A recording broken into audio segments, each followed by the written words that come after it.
and to a heart attack. Rich Piana died at age 46 in 2017 after collapsing at his home and falling into a coma.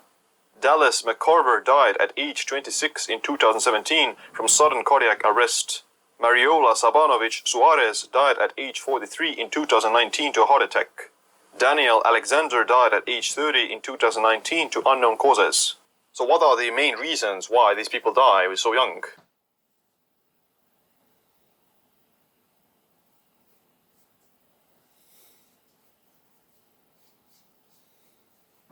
What's up guys, Derek, moreplay28.com. Today we're going to be reacting to a video by Same Land. Why do bodybuilders die young? Does bodybuilding speed up aging? So obviously there is no other sports really that comes to mind anyways, where the athletes in question are dying in their 40s, let alone, 30s and 20s. It's just baffling shit.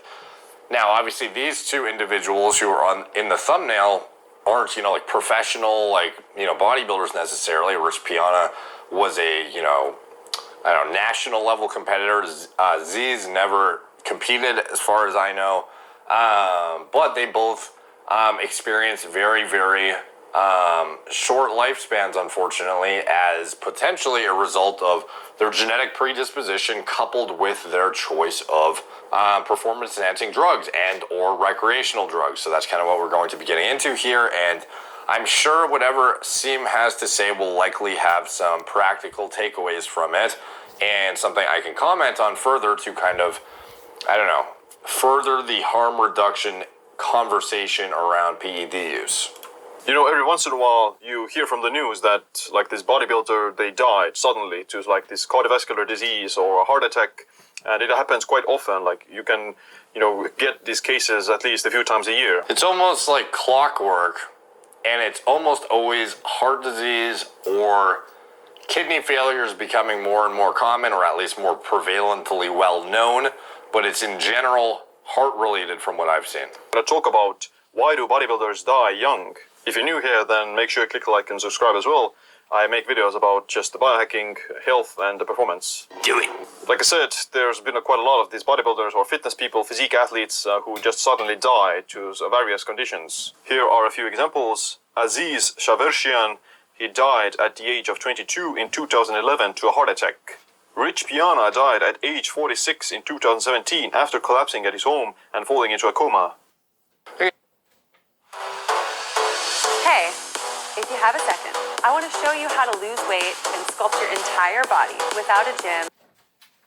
Okay, so both of these individuals, as far as I know, there was an underlying genetic, predisposition plus recreational drug use on top of their anabolic exposure. So, is it correct to blame the gear? Is it correct to blame, the excessive amounts of muscle? Obviously with Z's, it's not like he was fucking massive, to be honest. Rich Piana, you would expect, to be honest, that individual would not make it past 60 probably, even if he had, wasn't too haphazard with his use of stimulants and shit like that. I wouldn't expect a guy who walked around holding that much tissue to last that long. It simply is not conducive to longevity to have your heart needing to support that much tissue, obviously.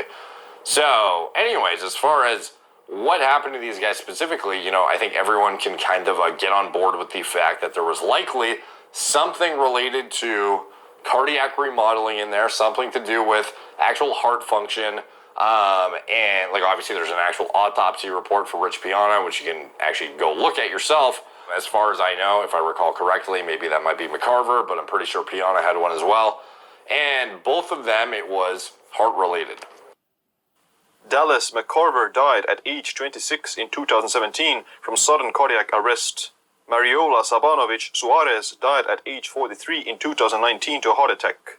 Daniel Alexander died at age 30 in 2019 to unknown causes. So what are the main reasons why these people die so young? Number 1, steroid use. Almost all of the bodybuilders you hear about dying were using steroids. It's known that long-term use of anabolic steroids impairs cardiac function, promotes poor lipid profile, raises blood pressure, and makes the heart grow in size. Yeah, so left ventricular hypertrophy, one of the main issues, as well as just overall cardiac remodeling.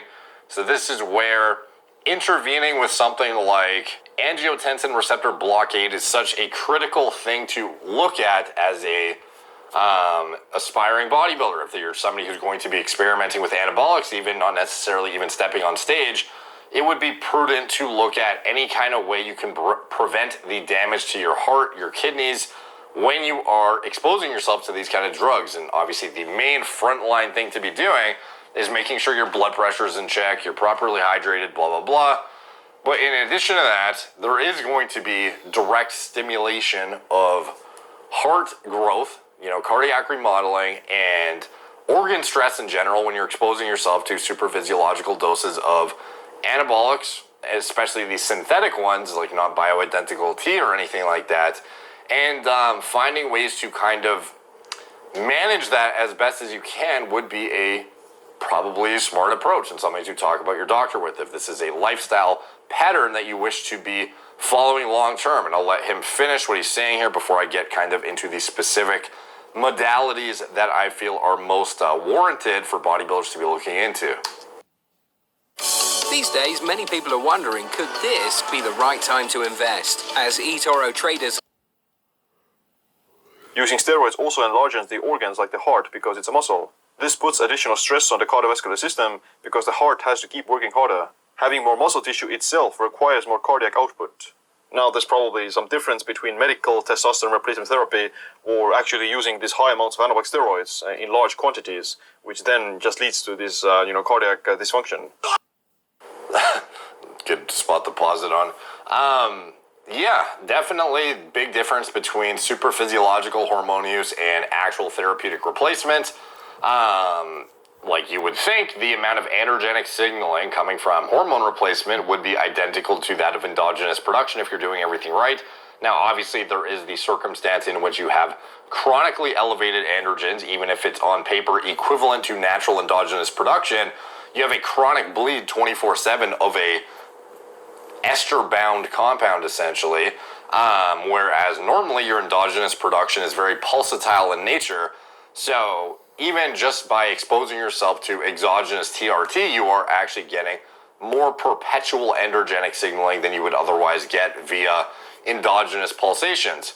However, that doesn't necessarily mean it's going to fuck up your heart and it's unhealthy, but I think it's pretty safe to assume that using more than your body can naturally produce is going to lead to negative ramifications and or at least put you in the direction of them. So at super physiological doses, you can expect cardiac remodeling, left ventricular hypertrophy, potential for increased blood pressure, all the stuff that comes along with this, decreased kidney function at an accelerated rate, liver stress depending on what you're using and exposing yourself to, etc. There are also other compounds bodybuilders use besides steroids, like insulin, growth hormone, diuretics, etc., that can all be equally dangerous if you abuse them. For example, injecting too much insulin can cause severe hypoglycemia and death. It's also quite common for some people to attempt suicide or succeed in using insulin and other diabetic medications. Diuretics that make your body excrete water and appear to look leaner can also lead to severe dehydration and organ failure. Number 2. Hey, it's definitely right on, as far as something that's going to instantly kill you, I would say the most dangerous of all those things is the diuretics and guys trying to really become bone dry peeled before a show and overdoing it with shit that puts their kidneys in harm's way and whatnot. Pre-existing conditions. Some people have either bad genetics for heart disease or they have some other pre-existing condition. For example, Aziz Shavershian had an undiagnosed congenital heart defect since his birth. He also had high blood pressure and he died to a heart attack while taking a sauna. Dallas McCarver had atherosclerosis and cardiomegaly when he died from his previous history of dyslipidemia. Yeah, for Aziz, there's the congenital heart defect.